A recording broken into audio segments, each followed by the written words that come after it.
네, 안녕하세요. 소개받은 하지원 변호사입니다. 중동무펌 알타임이라는 곳에서 지금 한국 업무를 총괄을 하고 있고요. 현재 두바이에 11년째 거주를 하고 있습니다. 주로 인수합병, 프로젝트 금융 이런 업무들을 주로 해오다가 지난 3년여간 기간 동안에는 국내 메이저 게임사들 또 크립토 가상자산 업체들의 이제 UAE 진출들이 최근에 많아지면서 관련 회사를 설립하고 또 규제 관련 자문 하는 부분들을 상당 부분 진행을 하고 있습니다. 아마 국내 언론에 알려진 크립토 웹3 업체들의 중동 관련 UAE 업무들은 아마 대부분 제가 진행을 했고요. 또 진행 중인 사안들일 것입니다. 오늘 법무법인 DLG에서 블록체인 사업의 해외 진출을 제목으로 하는 세미나에 제게 이제 UAE의 크립토 규제 개요 및 실제 사례라는 세션을 맡겨주셔서 화상으로나마 여러분들을 만나 뵙게 됐는데요. 최대한 이 시간을 잘 활용해서 UAE의 크립토 가상자산 관련 규제들에 대해서 소개를 해드릴 수 있도록 하겠습니다. 우선 UAE 가상자산 시장에 대해 말씀을 드리려면 실제 진출을 하는 사업자의 입장에서 UAE라는 국가가 어떠한 법률 관할을 가지는지를 알 필요가 있습니다. 왜냐하면 각 법률 관할에 따라서 해당 관할의 규제 기관이 다르고 또 적용되는 법률이 다르기 때문에 그런 부분들을 이제 사전에 고려해야만 자신의 사업에 적합한 관할을 정할 수가 있기 때문입니다. UAE는 많이들 아시듯이 7개의 토국으로 구성되어 있는 연방 국가인데요. 그 중에 이제 가장 많이 들어보신 국들이 이제 두바이, 아부다비가 이제 들어가는 거고요. 따라서 모든 토국에 공통적으로 적용되는 연방법과 토국별 법이 있습니다. 그래서 연방 차원에서는 이제 금융규제기관의 역할을 하는 곳이 SCA라고 하는 증권감독청 그리고 UAE 중앙은행이 있고요. 그래서 UAE 내에서 이제 두바이가 되었든 아부다비가 되었든 아니면 다른 토호국이 되었든 이제 메인랜드에서 가상자산 사업을 하겠다라고 한다면 우선 이 두 곳의 규제기관의 허가가 이제 필수적이 되는 겁니다. 여기서 이제 더 나아가서 나는 두바이에서 사업을 하겠다라고 이제 두바이 토호국에 한정을 하게 되면 거기에 더해서 이제 가상자산 관련 규제 기관으로 바라라고 하는 기관이 들어오게 됩니다. 또 아시다시피 UAE에는 약 50여 개 이상의 프리존들이 존재를 하는데 이 중에서도 두바이와 아부다비에 각각 DIFC와 ADGM이라고 하는 금융 프리존이 있습니다. 이런 금융 프리존들은 별도의 법률 관할로 생각을 하셔야 되고 독자적인 법률 체계를 갖고 있습니다. 그래서 각각 자체적인 자체 금융 서비스 규제 기관을 두고 있습니다. 그래서 DIFC는 DFS라고 하는 규제 기관을 갖고 있고 ADGM은 FSRA라고 하는 금융 규제 기관을 갖고 있습니다. 아마 오늘 참석하신 분들 중에 두바이에 대해서 좀 들어보셨으면 두바이의 프리존에 대해서 좀 많이 들어보셨을 것 같은데요. DMCC, 뭐 다프자, DSO, DWTC 같은 프리존들을 들어보셨을 겁니다. 근데 이런 프리존들은 법률적으로는 이제 또 가상자산 서비스를 관장하게 되는 금융규제기관적으로는 모두 두바이 메인랜드라고 보셔야 되는 거고요. 그래서 결국 바라로부터 사업자 허가를 받아야 되는 거고 나아가 연방기관인 이제 SCA, 센트럴뱅크 허가도 취득해야 되는 상황이 되는 겁니다. 그래서 이제 이런 법률 관할들을 제가 표로 정리를 해보았는데, 그래서 이런 법률 관할들을 이제 이 표로 보시면 그 관할들을 파악을 하실 수가 있는데요. 사실 여기서 이제 좀 특이한 부분이 가상자산 또 크립토 사업으로 한정을 할 때 보통 우리는 두바이에서 사업을 할 거야 아니면 나는 아부다비에서 할 거야 뭐 이런 말씀들을 이제 하시게 되는데 이럴 때는 보통 두바이는 바라에서의 사업자 즉 메인랜드의 사업 허가를 뜻하는 거고요. 아부다비를 말할 때는 금융 프리존인 ADGM을 뜻하는 경우가 대부분입니다.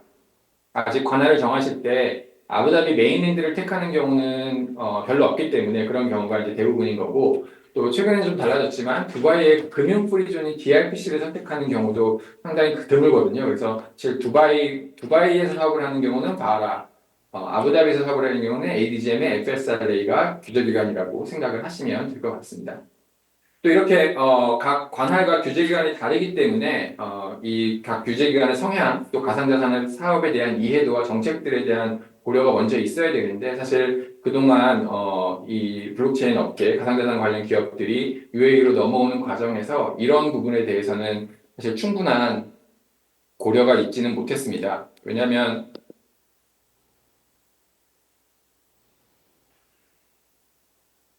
어, UAE를 넘어오기 전에 이런 사업자들이 주로 활동하던 국가들이 뭐 글로벌 업체들을 포함해서 한국, 싱가포르, 홍콩, 케이만, BVI 이런 이제 국가들을 경험을 하셨는데 이런 국가들은 대부분 다 국가 자체가 법률 관할인 곳이기 때문에 이런 UAE의 특수한 법률 관할대에 대한 이해가 없었던 이유들도 있고요. 또 거기에 더해서 실제로 두바이와 아부다비 또 각각의 금융 프리존들, DIPC, ADGM을 모두 경험을 한 제대로 된 이제 UAE 내 컨설팅 업체들이 별로 없기 때문에도 그렇습니다. 그래서 보통 국제 로펌들의 뭐 두바이 사무소, 아부다비 사무소, 또 현지 로펌, 컨설팅 업체들 같은 경우에 라이센스를 받은 에미레이트 외에서는 자문을 할 수가 없고, 예를 들어 아부다비와 두바이가 별도의 법률 관할이기 때문에 원칙적으로는 뭐 두바이 사무소만 있는 업체의 경우엔 아부다비 자문을 할 수가 없는 거고, 애초에 경험이 없으니 자문을 할 수도 없는 그런 상황이 되겠죠.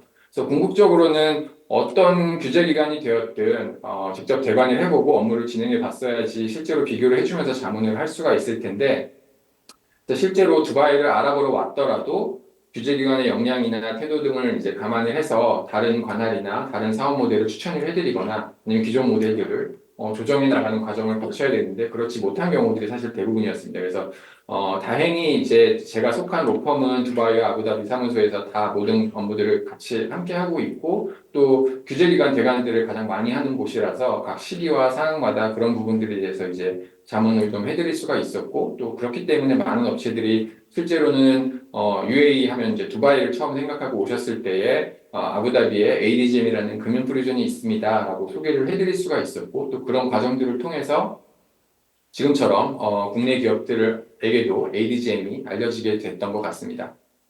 어찌됐든 이제 조금은 뭐 두바이 경우에도 바라에서 바스프라고 하죠. 가상자산 사업자 영업 허가를 이제 내주고 있고요. 많은 업체들이 진행을 하고 있는데 세부적인 가상자산 규제법 시행규칙 규정집의 주요 내용은 이제 보시는 슬라이드 내용에서 보실 수 있습니다. 여기 보시듯이 공통 의무 규정집은 회사 규정집, 뭐 컴플라이언스 리스크 관리, 기술 정보, 시장 행위 규정 이런 이제 네 가지로 구성이 되고 있고 사업 활동들 Virtual Asset Activity 관련해서는 이제 7가지 사업 유형별로 마련된 이제 각 사업별 규정집을 준수해야 되는 내용으로 구성이 되어 있습니다. 그래서 마라에서 이 7가지 유형 중에 하나에 해당하는 영업 허가를 받지 않은 가상자산 사업의 경우는 원칙적으로 이제 두바이에서 금지되는 거고요. 또 가상자산 발행 관련한 규정집을 별도로 두어서 가상자산 발행을 위한 승인 요건, 발행을 위한 허가, 발행이 뭐 금지되는 금지자산, 가상자산, 뭐 승인까지는 필요 없지만 등록은 해야 되는 가상자산 이런 내용들을 이제 규정을 하고 있습니다. 실제로 진행을 해보신 경우도 있겠지만 사실 가상자산 사업을 위한 영업허가 취득 과정은 각 관할별로 차이는 있지만 큰 줄기는 유사한데요.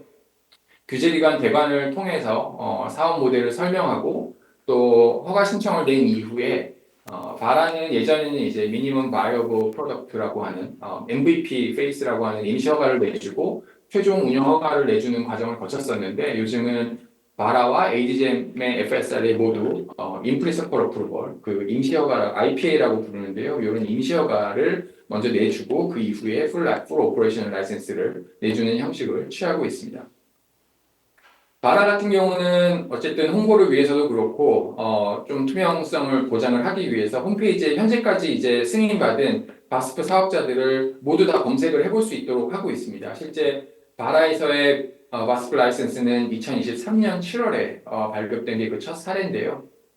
사실 저희가 생각하기로는 어마어마하게 많은 업체들이 두바이에서 활동을 하고 있다라고 하고 있고 실제로 혼재하고 있지만 제대로 바라에서 가상자산 사업자를 취득해서 갖추고 있는 업체는 현재 총 25개 업체밖에 없습니다. 그리고 IPA 가승인 업체를 받은 곳이 9곳이 있는데 그 중에 하나는 이제 드랍을 했기 때문에 지금 파이프라인에 있는 곳은 이제 추가적으로 한 8곳 정도가 있다라고 말씀을 드릴 수 있을 것 같고요.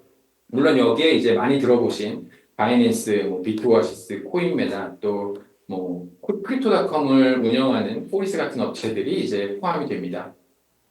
여담이지만 바이낸스 같은 경우에 이제 저희 사무소에 UAE 내에 그동안 설립해 놓은 업체들을 이제 구조 조정을 하고 리스트럭처링하고 또 CSP 서비스를 이제 코퍼레이트 서비스 프로바이더 서비스를 이제 견적을 의뢰하러 온 적이 있었는데 당시만 해도 UAE 내에 이제 설립해 놓은 업체 수만 한 18개, 19개 업체가 있었습니다. 그만큼 프리존도 많고, 각 관할들이 많은 상황에서 또 뭘 할 수 있을지도 모르고, 뭘 허가받을 수 있을지도 모르는 상황에서, 뭘 준비해야 될지도 몰라서 다 준비했어 정도로, 그렇게 이제 엔터티를 많이 갖고, 또 사업을, 추진하고 있던 업체들도 있습니다. 상대적으로 DIFC의 경우는, ADGM이나 두바이 메인랜드와는 다르게, 가상자산 사업에 대해서 보수적인 스탠스를 취하고 있습니다. 아무래도 이제 가장 기존 컨벤셔널 금융, 글로벌 금융 기업들이 이미 다 자리를 잡았기 때문일 텐데요. 그래서 이제 그래도 국내 업체들이 관심을 가질 만한 부분은 DFSA가 현재까지 이제 글로벌 마켓캡의 80% 이상을 차지한다고 보고 있는 크립토 자산, 비트코인, 뭐 이더리움, 라이트코인, 톤코인, 리플, 뭐 제타체인 같은 이런 이제 6개 코인의 경우는 Recognized Crypto Asset으로 인정을 하고 있고요. 그래서 DFS 내에서 금융 서비스 허가를 받은 업체들의 경우는 적어도 이 리스트에 들어있는 Recognized Crypto 토큰은 금융에 대해서는 금융 서비스 제공을 허가를 하고 있습니다. 예를 들어서 이런 자산들에 투자하는 펀드 운영을 허가하는 거죠.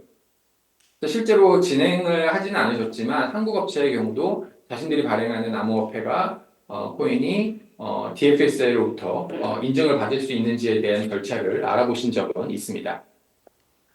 아무래도 이제 지금 현재 상황에서 국내 업체들에게 가장 핫한 법률적인 관할을 꼽자면 ADGM인데요. 많이 아시는 네오위즈, 넥슨, 위메이드, 뭐 포스트보이저 같은 업체들이 진출을 했고 이제는 더 나아가서 웹3 벤처 캐피탈인 해시드 같은 회사도 진출했기 때문에 그런 것 같습니다. 이제는 또 예전에 이제 라인이 만든 재단인 핀시아 또 ADGM에 설립이 됐었고요. 지금은 DLT 재단으로 라인과 크레이튼의 통합체인 카이아, 또 네오핀 재단, 이런 이제 네오핀 DLT 재단 같은 것들이 이제 설립이 되어 있습니다.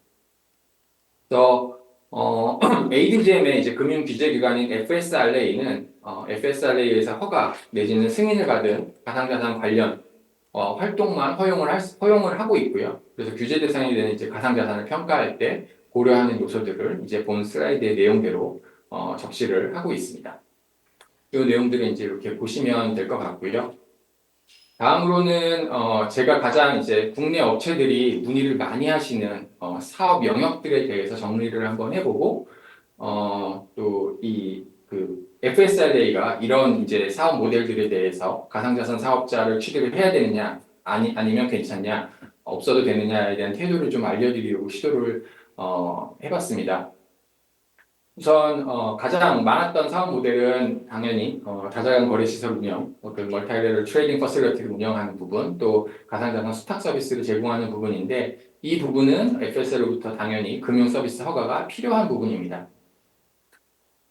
다만 또 유틸리티 토큰 발행에 대해서는 FSR의 접근 방식이 그 토큰이 승인된 가상자산이 아닌 한 유틸리티 토큰 발행이란 거래가 FSLA가 규제하는 대상이 아니다라고 이제 그 입장을 밝히고 있고요. 그래서 따라서 금융 라이센스가 필요하지는 않다라고 밝히고 있습니다.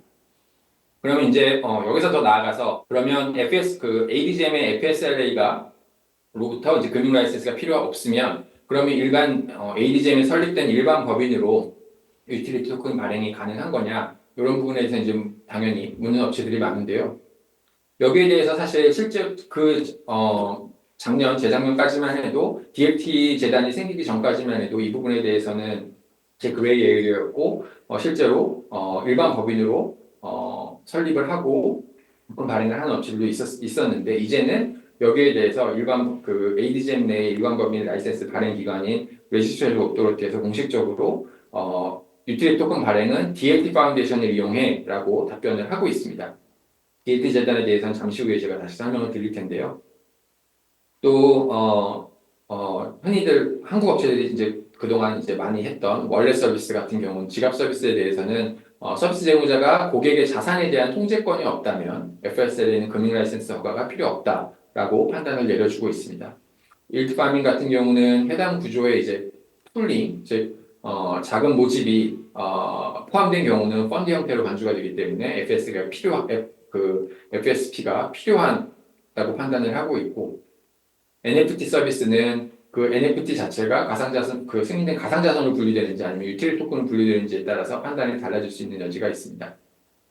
또 국내 게임 업체들이 가장 많은 관심 사업 모델인 P2E 서비스는 이 부분 자체가 앞서 언급한 그 MTF 제공 또 거래 주선하는 그런 부분들에 이제 도움을 주는 부분은 간주될 수 있는 부분이 있기 때문에 금융 라이센스가 필요하다고 볼 여지가 더 많습니다.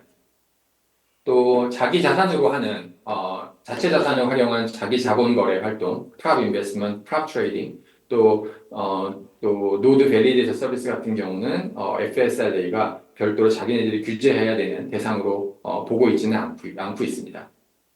그래서 ADGM의 경우에 처음에는 두바이의 DIFC라는 금융 프리존을 모델로 만들어졌지만 그래서 실제로 2014년 초부터 운영을 시작을 했습니다. 그래서 이제 만 10년이 조금 넘은 상황인데요. 사실 자기네들이 이렇게 규제를 만들어 놓고 인프라를 구축해 놓으면 대부분의 두바이에 셋업을 해놓은 DIFC에 셋업을 해놓은 기존 이제 컨벤셔널 금융 기업들이나 글로벌 금융 기업들이 넘어올 거라고 생각했지만 실제로 이제 빠르게 넘어오지 않으면서 오히려 그 인프라를 활용하기 위해서 발빠르게 가상자산 규제를 만들기 시작했고 이런 이제 보시는 과정들을 거쳐서 현재에 이르게 됐습니다. 특히 2023년 말에는 많이들 요즘에 아시는 분산 원장 기술 DLT를 활용한 재단 법인을 위한 법제를 전 세계 최초로 만들면서 이제 주목을 끌었고요. 앞서 언급드렸듯이 국내 업체들도 이미 DLT 재단 법인을 설립을 한 사례들이 있습니다. 현재까지 지금 진행되고 있는 건들 제외하면 실제 ADGM에서 지금 DLT 파운데이션의 설립이 완료된 곳은 10곳인데요. 그 중에 이제 세 곳이 이제 국내 업체, 기존의 핀시아, 그리고 현재 카이아, 네오핀 이렇게 3개 업체가 있습니다. 그래서 DLT 재단 같은 경우는 이제 최소 자본금을 USD 5만 불 정도로 요구를 하고 있는데 이 자본금을 스테이블 코인으로도 받아주고 있고 예를 들어 오늘 제 앞서서 이제 파이어블럭의 진일이 이사님이 발표를 해주셨는데 파이어블럭의 지갑 주소로 자본금 입증을 할 수 있기도 합니다.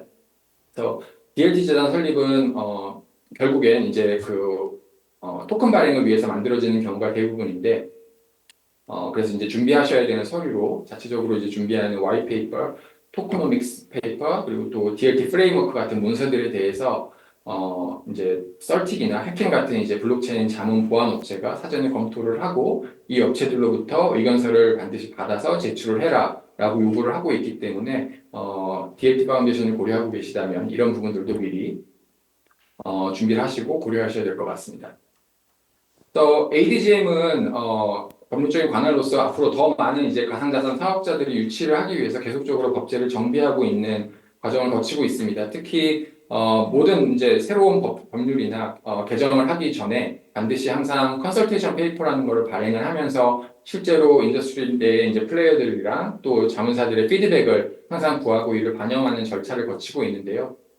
지난 DLT 재단의 법제의 경우도 그랬었고 대부분의 신규 법제나 개정법을 만들 때의 절차가 그렇습니다. 그만큼 실제 플레이어들의 목소리나 니즈를 반영하겠다라는 의지가 있는 거고 역설적으로 그 내용을 청취하고 나면 그 부분을 자신들이 이해하고 충분히 반영할 수 있다는 규제기관의 역량이 있다라는 그런 반증이기도 합니다. 그리고 또 ADGM 같은 경우는 당연히 대부분의 법제와 관련 내용들이 영어로 공개가 되어 있기 때문에 충분히 자체적인 스터디를 먼저 하실 수도 있고요. 그래서 공개되어 있는 자료들 최대한 많이 활용하시기를 바라겠습니다. 제가 이 발표 자료가 아마 공유가 될 것 같은데요. 여기 이 컨설테이션 페이퍼와 그리고 이런 내용들은 링크로 다운을 받아보실 수도 있고 홈페이지에 직접 들어가시면 충분히 보실 수 있게 될 겁니다. 이상 제게 이제 주어진 20분이 다 쓰여졌는데 부디 이 시간을 통해서 막연히 이제 두바이, 아부다비에서는 가상자산 사업을 다 할 수 있어라고 이제 생각하셨던 분들이 계시면 이런 오해들이 조금 제대로 규제를 갖춰야 또 할 수 있는 부분들이 있다라는 부분들, 그리고 또 그 각 규제 기관들이 어떻게 구성되어 있다는 부분에 대해서 조금 이해를 하실 수 있는 시간이 되셨기를 바라고요. 아마 연사분들 중에 저만 화상으로 참여를 하는 거라서 현장에서 실시간으로 질의응답하기에는 조금 무리가 있을 거라고 생각을 합니다. 궁금하신 사항이 있으시면 그 발표 자료에 이메일 주소로 연락을 주시면 제가 언제든지 답변을 드리겠고요. 또 세션 이후에 이제 DLG 김 변호사님 또 세무사님 발표 이후에 패널 토론에도 제가 또 참석을 하니까 그 시간에 질문을 주시는 것도 가능하겠습니다. 이상 발표를 마치겠습니다. 감사합니다.